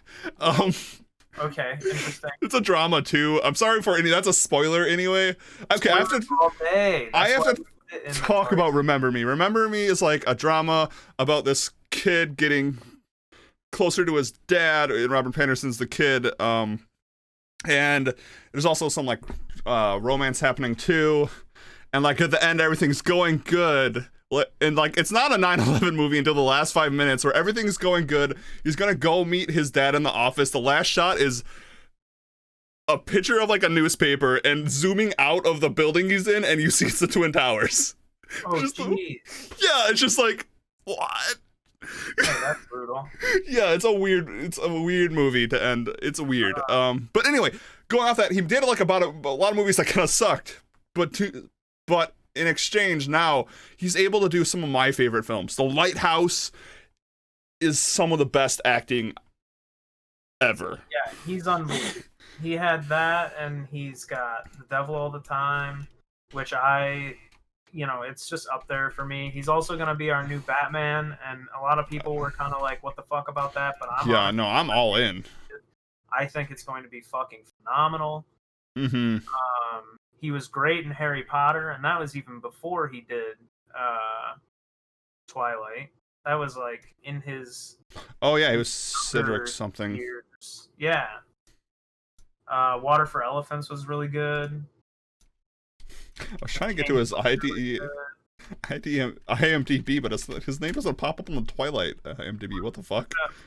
I haven't seen Tenet. I kind of heard Tenet's story isn't good, but he probably acted fine in it. Yeah, I haven't seen Tenet either. I didn't mention it, but I'd like to see it. Yeah. I'm gonna have to check out Remember Me because I haven't seen that. But yeah, he's just fine. He's a stellar actor. He's done some really good work. He's quite talented, and I enjoy most of what he's done. No, I haven't seen the Twilight movies, but he's phenomenal in The Lighthouse and in... Yeah, no, I think he's good. His accent, I wasn't really for at the beginning, but I think I was. The accents in this movie are actually pretty damn good. Yeah, Tom Holland's accent, like, I always forget that he's like actually British. Yeah, British. And Bill Skarsgård is like Finnish. Yeah, they're just great.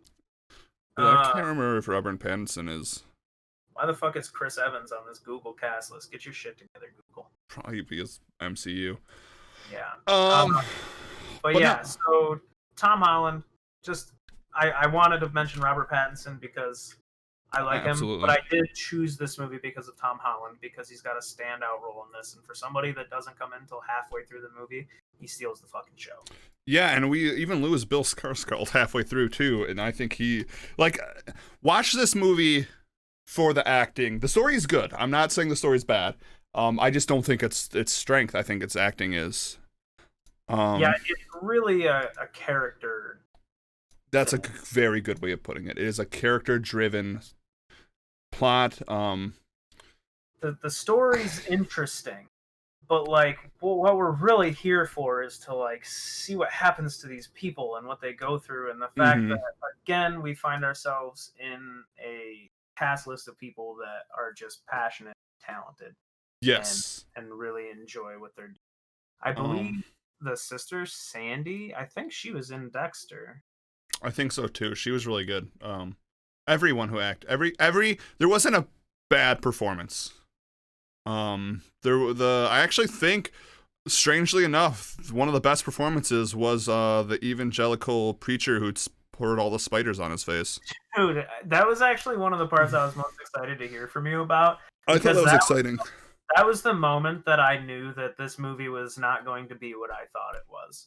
I was just watching this movie all easy peasy and things were cool, and then this dude started dumping fucking spiders on his face. And I was like, holy shit, we're in another fucking universe. What the fuck's happening? Like I said, this movie has a lot to say. It is definitely a film about, like I said, generational violence, how violence goes from one end to the other. You can see that as like a world thing because we start in World War II and we end up with the Vietnam War.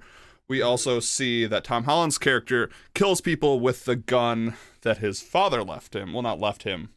Violence, kind of. But we see that violence flows through it, and I think that's an interesting point. And a good thing to talk about. But also, it was a very heavy critique on like evangelical Christianity, religion in itself, and how even the most pious people can be evil. Yes. Because the most pious people in this movie are the most evil. The devil is with them, not God. Yeah. That's like the irony of this film. The so-called righteous and like best people are the worst. People in this movie end up doing the worst thing, or getting involved in the worst things, and usually paying the worst price. Well, the non-faithful, tend to go into less savory things, and yeah, it's an interesting critique. It had a lot to say, and I like movies that have a lot to say. And that's why I think I said that twice. I think some of the storylines fell through because, like, the sheriff just didn't feel connected to, like, the general overarching themes of everything else. Also, Yeah. like, it just kind of felt like his things. Like, I would love to hear more about his story, but, like, the pieces we were given of it just didn't make me care. Yeah, they really only put him in the movie, like, what, 3 times? Yeah. And you don't really get a whole lot out of it. Like, if we had seen more of him, like, in the beginning, like, I guess you do technically see him the 4th time in the very beginning. Yeah. Not the very beginning, but, like, when his dad does what he does and Yeah. he gets right home with the police, that's who it is. But, like, you don't really get a whole lot on him until But he becomes crucial. Right. And, like, the next time you see him, you get a little bit more, but it's already been a really fucking long time. And then, like, the next 2 times you see him, it's just, like, really, really quick, and you don't really get a whole lot of meat out of it. So I think you're onto something. I wish maybe one more scene or, like, a little more something. I don't know. Yeah, same with the serial killer couple. I wish, like, we kind of got the dude's reasoning. He, like, dead people. He was a fucking freak. He was a sicko, pervert. Like but not like it's okay to be a pervert, but like don't be a serial killer pervert. Like, do whatever the fuck you want, like we said. But like not okay. Don't do whatever the fuck you want. I'm gonna shut. You know what I mean. This is a heavy movie, everybody. It is, but like I would love to know the reasoning why. I just looked up her name. Charlotte was involved. Like, we don't get much on her character either. Sandy. Oh, Sandy. Who's Charlotte then? Sandy. You're right, Sandy. Charlotte is Bill Skarsgård's wife. Okay, yes. I would love to know her motivation, why she's doing this, or anything about her other than she didn't have a complex character, which she should have been. Yeah, no, you're right. I mean, her whole motivation was that she liked Carl. And that's not a great That was the extent exactly. So that's why I'm saying, like, they're juggling a lot, but they didn't land like, if they're juggling, like, they probably like fumbled a little bit. Sure. She feels almost like a character that was thrown in there for the sole purpose of connecting the sheriff. Yeah, making Arvin the catalyst for the sheriff. Which is something that is like weak, but like those 2 storylines being weak doesn't take away from Tom Holland's character's arc being so fucking strong. Yeah. So he plays it really well. It's emotionally driven. And a detail that I noticed that I only noticed on a second watch through, so I don't know if you even thought about it, but I didn't even think about it till I saw it. The first time Tom Holland goes to the church to meet the new preacher with the chicken livers and his that seems oh yes, not yeah. So when they get out of the car, she says to him, "The hat, you know better." And he takes it off and he leaves it in the car, and he never fucking wears that hat again to church until he goes there to meet Robert Pattinson. And that's why Robert Pattinson didn't recognize him in the hat. And the first couple times I watched this movie, like, that was just like a fleeting detail. You know, he just took his hat off before church, not a big deal. And then he just came in wearing the hat, and I was like, okay, shit's getting real, you know? But now it's like, he had been to church several times up until that point, and it was kind of like, you know, in your mind, you might be like, well, why? How did he not recognize him? But it's because of his grandma. Yeah, no, and I think the church scene, the like ending church scene, is so good. Like everything in that storyline, I think hits its mark. Something also I thought was fantastic is that they actually shot this on 35 millimeter, which gave it its look, and I think its look was really good. I agree. I have no complaining about the cinematography or anything. I had some good cinematography. It had a nice style to it. I think it was well all the way up until like the last 30 minutes. Felt a little rushed through the end. I think so. It tried to do the Pulp Fiction thing, which a lot of movies have tried to do. Pulp Fiction, it's hard to compare to. Pulp Fiction does the multiple storylines matching up perfectly. So what they try to do was narratively a hard thing to do. Like, but it's also like a risk to take, because if some storylines are weaker than the others and they end up matching, it's like could not care if the sheriff died or not, which he does, and like that felt like it should have been an emotional time, but like I literally did not care. I just I felt like there was no connection there. But other than that, I really like the movie. I would recommend it only. Okay, there's a caveat to recommending this movie. I think this movie is incredibly dark. Very dark. I think it comes with a disclaimer if we're gonna recommend it. Yeah, if you're gonna recommend this to your friends or you want to get together with your friends and watching it, like you have to let them know it's dark. There's suicide. There's pretty much rape. There's mutilation of animals. There's mutilation of humans. It's really a mess. It's dark. It's a very dark movie. So I guess I can't recommend this to everyone. I recommend this to someone who is interested in watching something incredibly dark. It is a downer. There is no happy moments. In the end, there is no. It's a doom and gloom. It's a doom and gloom. Yeah, no. There's like the happiest moment is when Bill Skarsgård meets his wife. Everything else in the movie is awful. It's a downer. Not awful like the movie's awful, but it's just all bad. Yeah. So that's my recommendation. In regards to our previous podcasts. Yeah. Whereas last week I said up and down like I just want to. I already said this, but like I'm just gonna say it again because it makes sense in my brain. Yeah. Last week, Train to Busan was a movie that said everything it needed to say with, well, sometimes saying nothing at all. This is a movie that says everything it needs to say, literally. Yeah, when sometimes it doesn't need to. A little bit too much sometimes, to the point where it can be a little bit overbearing. But, it does, its characters really tell the story. Yeah. Versus Train to Busan, like our characters did tell the story, but it was more through their actions and like less verbally. In this, it's a bit of both. Our characters are telling the story literally, and their actions are obviously doing very much of the work. Oh, absolutely. I will have to say, I do want to read this book now. I'm interested in how it compares. Thinking something similar because I did that with Color Out of Space. Color Out of Space as well, and I was thinking about checking out the audiobook for this. Could be interesting. Yeah, it looks. I think it would be good. I think I'd like to learn a little bit more about these characters. Oh, Blue, I will definitely do that at the beginning of the podcast. I'll probably say something in the beginning, a disclaimer up front, and yeah, that is The Devil All the Time. It's on Netflix.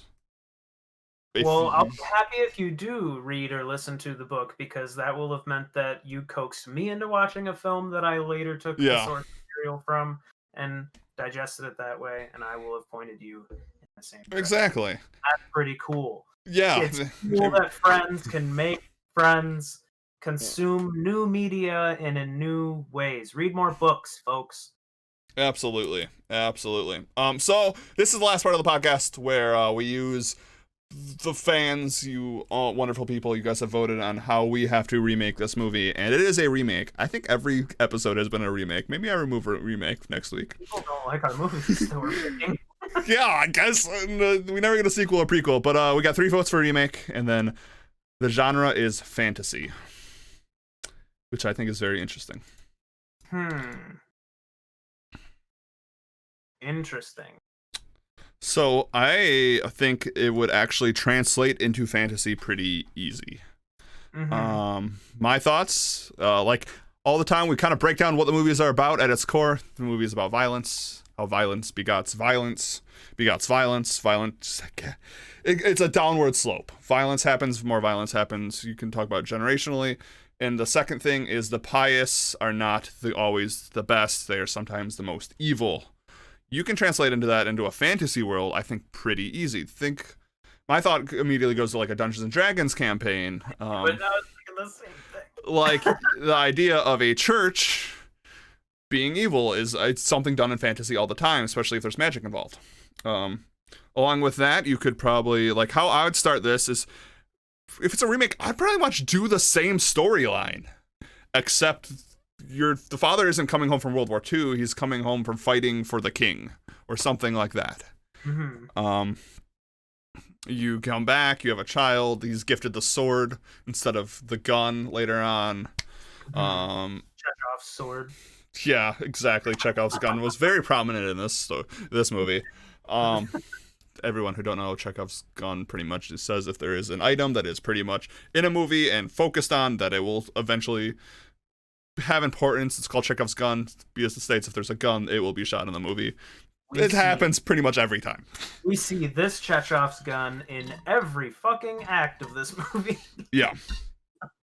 So obviously it's going to get shot, and it does. Yeah. So we have this.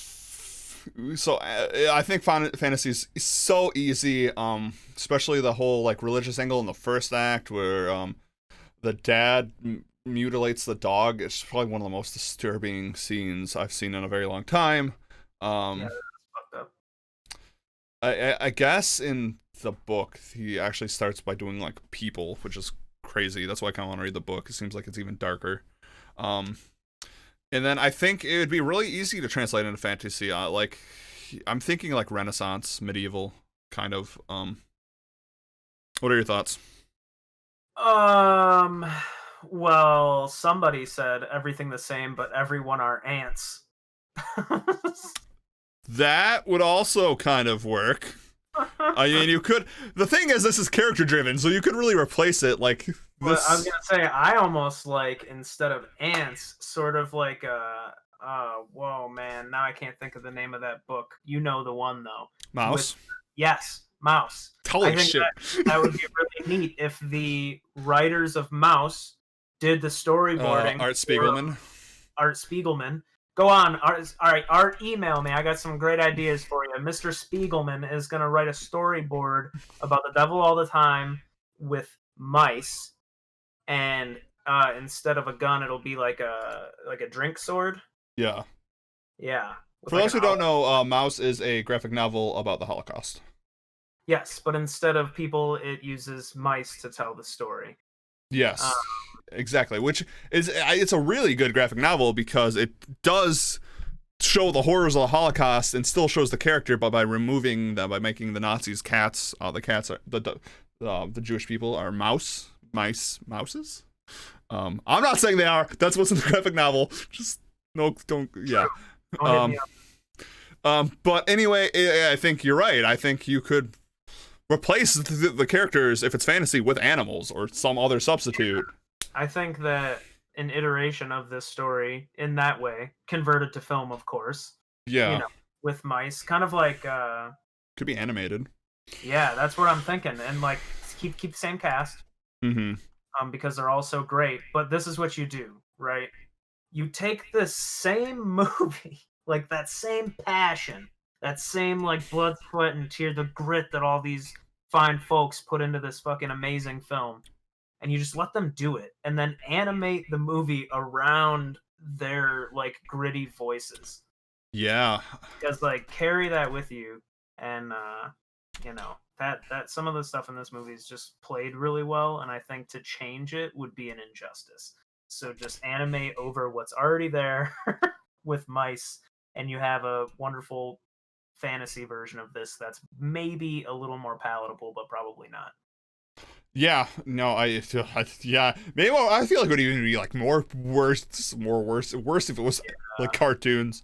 A Disney princess type. If this was a Disney princess fantasy like movie. Jeez. I mean, I'm not gonna say it can't be done because some of the folk tales that Disney does are fucking horrific. That's true. But they have kidified them. Yeah, most of them are based in something pretty not great. Pretty evil and pretty brutal and gruesome. Ants, but everything is futuristic, so like ants are walking around with turrets mounted to their back. That's not fantasy, that's sci-fi. Get with the program. But if we're doing a Disney fantasy style of the devil all the time, obviously there's no shooting or anything. Yeah. The parents can still die. This is a Disney movie, so they're gonna die anyway. Disney movie. Yeah, I feel like you gotta kind of like, if you take the bad guy from Hunchback of Notre Dame, Okay, He's yeah. like actually a very terrifying like religious. Wait, the Hunchback of Notre Dame kind of has the same Oh boy. theme. Oh boy. Violence begots violence, and that the religious, the pious are usually the most evil. Does not equal righteousness. Yeah, dude, that movie is kind of terrifying if you watch Yeah, it. it honestly is. It's pretty fucked up. It used to be my favorite when I was a kid. Says a lot about Mine me. was Alice in Wonderland, which also says a lot about me. You could also do Alice in Wonderland, the What's devil the all the time. sci-fi is a fancy word for fantasy? That's a different podcast, Science fiction is different than fantasy. That's a different podcast, yeah. I honestly, I think that's the good thing about this movie, though, is it's not based. So okay, I'm not gonna say that because I think the Appalachia is very important to this story, but the characters are more important than the world around them. That you can take them out and put them in a more fantasy world, more brutal world. Yeah, I mean, honestly, instead of replacing what we already have with animation, why don't we just pluck the same exact characters and cast out and just put them in a fantasy world? Exactly. Like you said, like a D&D environment. Like it's so perfect. Like they just did so well with their roles, and the characters are written really well. Mm-hmm. So I imagine, I could be wrong here, but I mean, I think both of us are going to end up reading and or listening to this book. I have a feeling a lot of descriptions in this book are going to be heavily character based, not as much setting based. Yeah. But I mean, it does go into detail in the beginning about Knock'em Stiff and stuff. And but like Ohio and West Virginia. Yeah, but like I don't really know how much more you need to say other than what was already said in the film. Like beyond that, the characters are what carry the story. Where they are is almost completely irrelevant.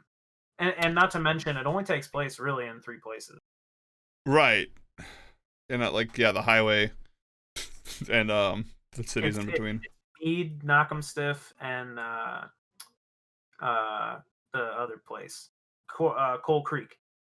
Yeah. And the highways that connect them. That's it. Yeah. And they're all within like 150 miles of each other. So like and when I say that's it, I mean like in a book setting, this guy has to like vaguely describe 3 areas where these people are from, because like what really carries them is what they're doing, what they're going through. Absolutely. I agree. Book holds. It'll be good. Yeah. Anything else about fantasy, the devil all the time? Crossbows, swords. You could have the same brutality. Yeah, definitely the same brutality, if not escalated. Which is kind of interesting, that it kind of shows you that this movie is kind of like the ideas are very timeless. You could really place this in any time, and like the whole ideas are still there. It's funny because before the term period piece had come to my mind, and it didn't stick. It'd been like dancing around, and now you nailed it. Timeless. It is. It's like you really can put it anywhere throughout time, and it's like kind of makes sense. You could tell that story modern day. It's that story's being told modern day. Exactly. Told in the past. It's violence, generational violence, and religious issues are here forever. They don't go away. Yeah, I can't think of anything else to say about how we could ruin this movie. I think it's strong how it is, so I think like all our ideas are not making the movie better. I think the movie in Appalachia is great. It's a good setting for it. But yeah, all right. So that's the end of the podcast. Next week, we are going to watch a movie that I haven't seen yet either, but I'm choosing it. Have I not it is. Yeah, I'm guessing you have not seen it either. It is an Italian film from the 60s. The reason I'm picking this movie is it's always been in the background of every like my schooling and when I'm like indie film and stuff. It's a movie I've always wanted to watch, and I'm picking it this week because so far the last movies we've been picking have like been pulled from like our discussions of the week and all that stuff. Mm-hmm. Not The Godfather. We are not watching The Godfather. I was going to do something again more like crime themed, but I think after watching WandaVision, I want to watch a film that explores the idea of filmmaking and television as a way to tell a story. Does that make sense? You know, like how WandaVision uses sitcoms in the first half. Sure. So the movie I'm picking is called 8.5. It's actually the number 8.5. It is a film by Federico Fellini. It is an Italian film, so for those who hated the subtitles of Train to Busan, we're about to do subtitles and black and white movie. It is a film about a director trying to create a film, but things are going bad for him, and there's a lot of dream-like sequences of him in like film. It's very surreal. It's surreal like WandaVision was in the beginning. That is why I'm picking that. It is called 8.5. You can find it on Amazon Prime and other places. Cool. Like I said, I have not watched it, but I've only ever heard good things about it, and I've seen parts of it that are really interesting. I think it would be interesting to compare that to WandaVision. Can I make a caveat? Yeah. Can only watch it once. Okay. I'm cool with that. Cool. Yeah, we'll watch it once and we'll talk about it. Because I don't normally do like, I guess like quote unquote analysis. Yeah. On the first watch. Usually. That's fair. So I think it'll be fun to do it that way. Try to mix it up in my mind a little bit. You just had to do it this week, so I think. I'm totally fine. I'm cool with going forward. All movies we just watch it once, and then we talk about it. I'll probably watch it again. The Godfather is a good choice, but that's a long movie. It is. I actually just recently over the summer watched it. I still haven't seen it. So good. So long. This one's 2.5 hours. I mean, 2 hours and 18 minutes. So I think it's around the same time. So that is the next time. 8.5. It's an Italian surrealist comedy. It should be good. I'm excited. I was gonna either do that or Blue Velvet, but because Blue Velvet kind of has this whole like strange American violence to it, but that seems like a lot of very dark doom and gloom for 2 weeks in a row. Even though Blue Velvet is one of my favorite movies. So yeah, we're gonna be watching 8.5. That'll be next week. Come hear our analysis on Italian art house, a movie. I've heard it's good. So it'll be fun. Yeah, I think it won a bunch of like Oscars too, so it's still mainstream enough that it won't be like it's still accessible. Right. Yeah, so that is Ruining Movies. I hope you guys enjoyed it. This was a long one. It was full of content. Next week I don't think it will be as packed because there's no like WandaVision finale or Coming to America coming out. I can't really think of anything. I'm currently making my way through Man in the High Castle, and I might just have a lot of shit to talk about. Okay. I've only seen season 1 of it, but I can definitely talk about it. I can definitely talk about Philip K. Dick. I'm only on episode 2, and I just finished it, and it's been really good. I mean, I love Philip K. Dick, so anything he wrote, I like. So, you say his name, but I just keep hearing Dick. Tell me more. Blade Runner, Total Recall. Okay. Is he like? Does he direct this? He's the author. He's probably the most influential science fiction director, author of all time. He wrote "Do Androids Dream of Electric Sheep," which is Blade Runner, The Man in the High Castle, Ubik, A Scanner Darkly. That's so fucking cool. I did not know that. Minority Report, Total Recall. That makes me way, way, way more interested in this. That is very cool. Thank you. Yeah, he's one of my favorite authors of all time. He's probably the most important science fiction author, too, of the last 100 years. We'll have to do Blade Runner eventually. I've never seen it all the way through. Oh, hell yeah, then we'll definitely do it eventually. All right, so that's it. I have nothing else to say. Let's do some plugs. Shane, where can the fine people find you? I'm live right now, and some/most days at 6 p.m. You can catch me live at twitch.tv/bringtheshane. I also have another pretty awesome, super serious, way less funny on the line podcast that I sort of am a co-host of sometimes with Zach, who really runs the show. Yes. Is that it? Anything else? Yeah, that's all I got. I ain't famous. Okay. Yeah, so, name's Zach. Hi. You can find me also live right now at twitch.tv/Rongo. I'm live Tuesdays, Thursdays, Fridays, Saturdays, sometimes Mondays. You're probably also listening to this on my YouTube channel, so you can check out my other videos while you're here. I do have another podcast called Survival Check that Shayne was just talking about. We co-host it. It is about the monsters of the Dungeons & Dragons 5th edition monster manual. It is a fun time. It is not serious at all. It is a blast. It is very funny. If you like D&D, check it out. I think you'd like it. You can find that on all places you listen to the podcast, except iTunes. Soon, this will also be on Spotify, so you can listen to this instead of just watching on my YouTube channel, so that's cool. But that's it, everybody. I hope you enjoyed what we had to say. If you want to be part of the discussion, if you can catch us live on Tuesday at 6 p.m. Eastern, join one of our chats. We would love to hear what your takes on the movies we're talking about or the news of the day. You can also vote on what we're going to make of that movie that we liked. Like this tonight was a remake fantasy of The Devil All the Time. Who knows what we're going to make 8.5 into. But that is it, everybody. We are out of here. I hope you guys have a good rest of the week. Be excellent to each other. Everyone in Twitch chat, we are also going to be playing Portal after this, so come check that out too. Bye, everyone. Bye.